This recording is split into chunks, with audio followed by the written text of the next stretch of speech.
So as we touched on earlier, and in general, like they fired everyone on Team Cena. Obviously, that's not probably gonna stick. I'm sure we'll see next week something's gonna happen. But Yeah, um, like Sting is, or like John Cena is going to like give his services to the Authority like he did with the Nexus. I could see that. Like he'll come out and he'll say, "All right, if you reinstate these three guys, I will become your slave." And Triple H will be like, "All right, bring him on out." And like Cena gets like humiliated and stuff like that. I don't know. What direction do you see it going, Billy?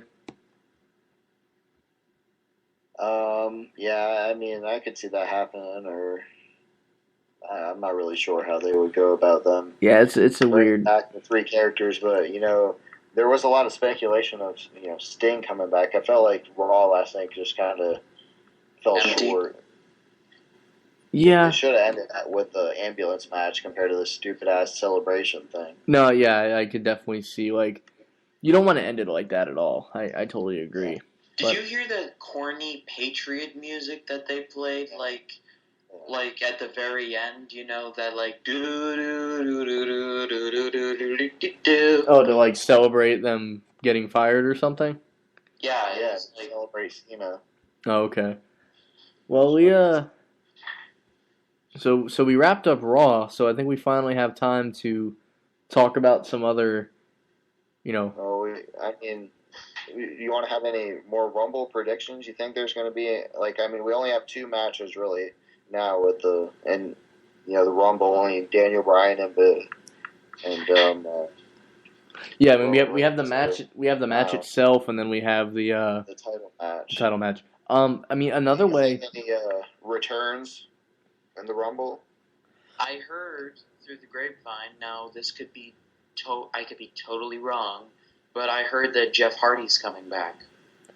I don't know that that's possible because he's employed with TNA. I know, but like I said, I could be very wrong, but that's what I heard. Well, I mean, he's advertised, which is exactly where I was going to go with this. Was TNA's Destination America debut was, I believe, this week or next week?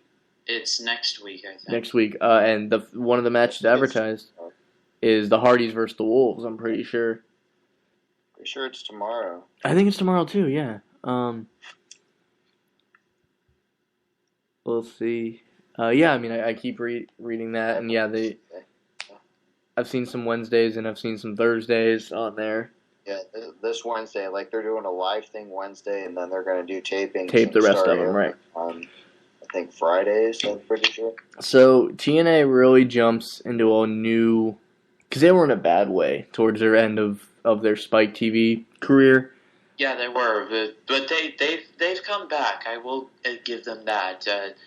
Did you see that tag team series that they had? Oh yeah, I mean, towards the end, the in-ring product was better than it had been in a while. They brought Low Key back for the X Division and things of that nature. But no, I mean, Bound for Glory is supposed to be your best pay-per-view of the year, and they pretty much just made it a cross-promotion house show. Yeah. They had it in Japan with I don't know what the promotion's called. It's called Wrestle One, is who they partnered with. And that's where they got Sonata from and those guys. The great and powerful Phil. Thank you very much. But as they jump onto a new platform, like Billy was kind of the guy that got me into TNA initially. I don't know. Obviously, they're going to be a big fish in a small pond. Only a fraction of the people that could watch them before cable-wise can watch them now. But this company does seem behind them. Do you see good things for them, Bill? What do you think is going to happen here? It's hard to tell, honestly. I don't think their future's too bright. I could see them lasting maybe 5 years max. I mean, in a year, they'll I don't know. It's hard to say. Yeah, I think around then. I think in a year's time we're really going to know what they're made of, because this company seems like they want this to be, because Destination America is essentially like a side company of the Discovery Channel. Yeah. And they kind of want to make this like their flagship, program for their whole network. And like TNA tried to do a lot of things right, and really when all the beans got spilled out, to me, believe it or not, which we'll get to him a little bit later too, is when Jeff Jarrett left. When he left his on-camera persona, I think it really helped the in-ring product. But when he left behind the scenes, I think a lot of stuff fell apart. Like, you might not agree with everything Jarrett did, but like he was in the business long enough to know what you should and shouldn't do.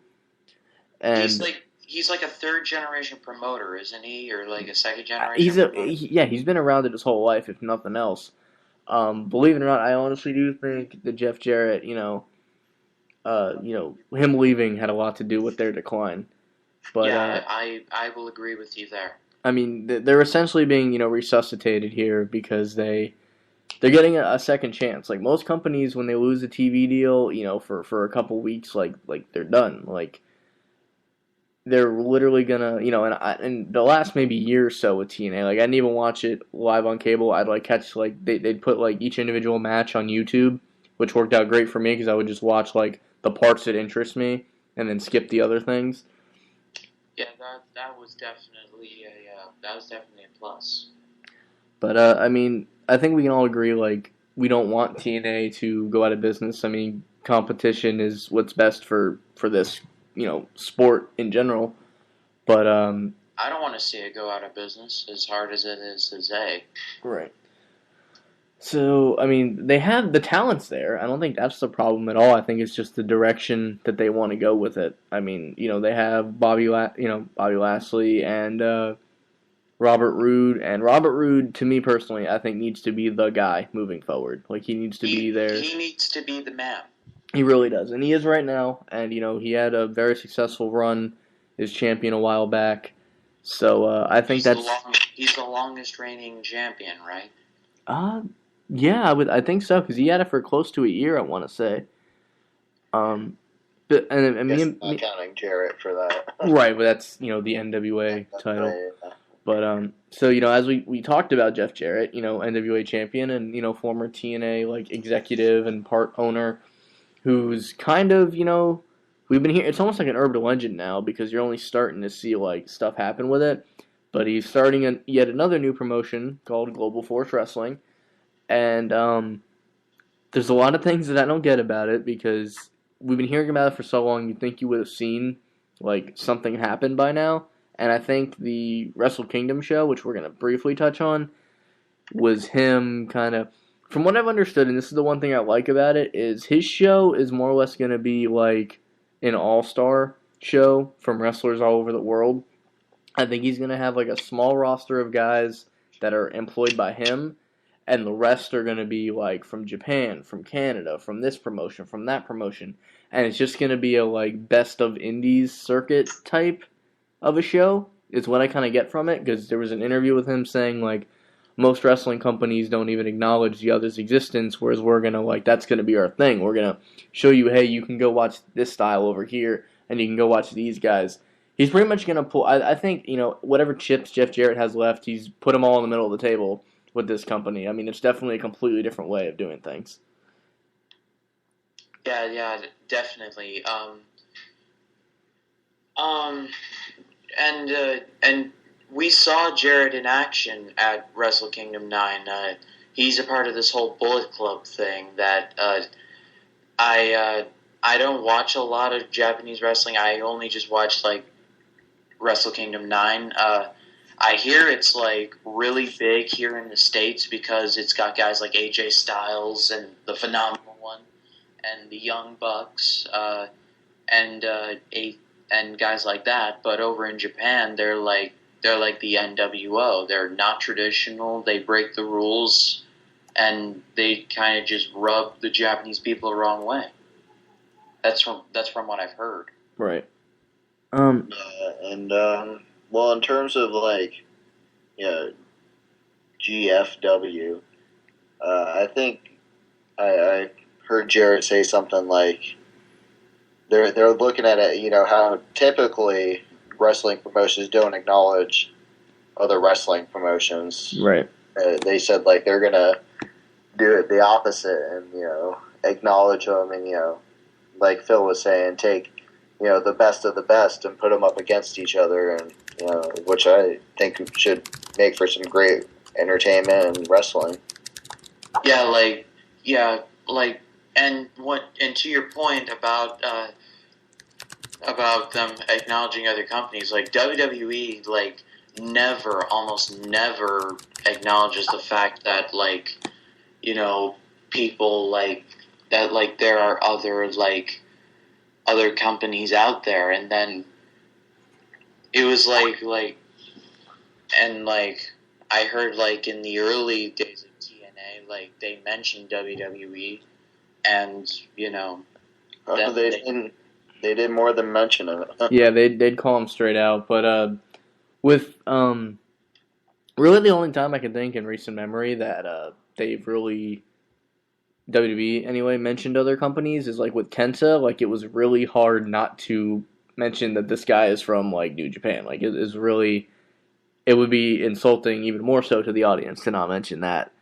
So I think he's really the only, because he was the John Cena of Japan for years and probably close to a decade. So he's really one of the few people that they've done that with.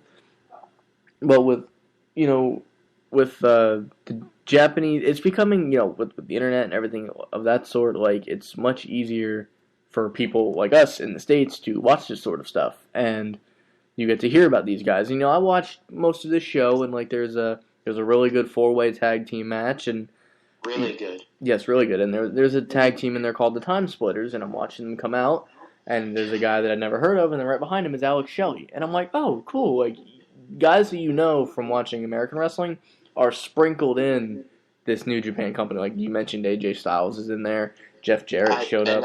I will be an AJ Styles fan forever. He is amazing at what he does. Yeah, he's kind of ruling the roost over there in New Japan. He's if they were to go over if they're the indies had not exactly a Slammy Awards, but if they were to give an award for Wrestler of the Year, they would give it to AJ Styles. Well, PWI, the wrestling magazine, did in fact give it to AJ Styles this year, and that's it's essentially almost in that way the Indies Slammies, but WWE guys are considered, so they even he even beat out guys from WWE, which is definitely a huge honor. Where was Lesnar? Do you know? I don't think he was. I mean, he was maybe top 5. You think? I don't think so. I mean, he beat Taker. He won the belt. I mean, I think enough people would vote for him that he'd be up there. They're talking about actual talent here. Oh, no. You're talking about, the year that they had. The success they had in a year. Oh, I thought we were talking about the top wrestlers. Well, no, I mean, yeah, I'm talking about, the award itself. The PWI Wrestler of the Year goes to the guy who had the most successful year. So that's why Lesnar would be up there. But yeah, talent-wise, yeah, he's probably wouldn't even be on the page. Did you like AJ Styles when he was in TNA?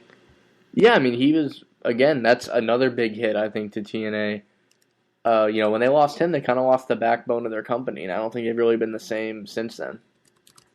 Yeah, when they lost Styles, then Daniels went, then Kazarian went, then Sabin went, then Shelley went, and it was the Field of Dreams model. If you build it, they will come. Styles built it, and they went.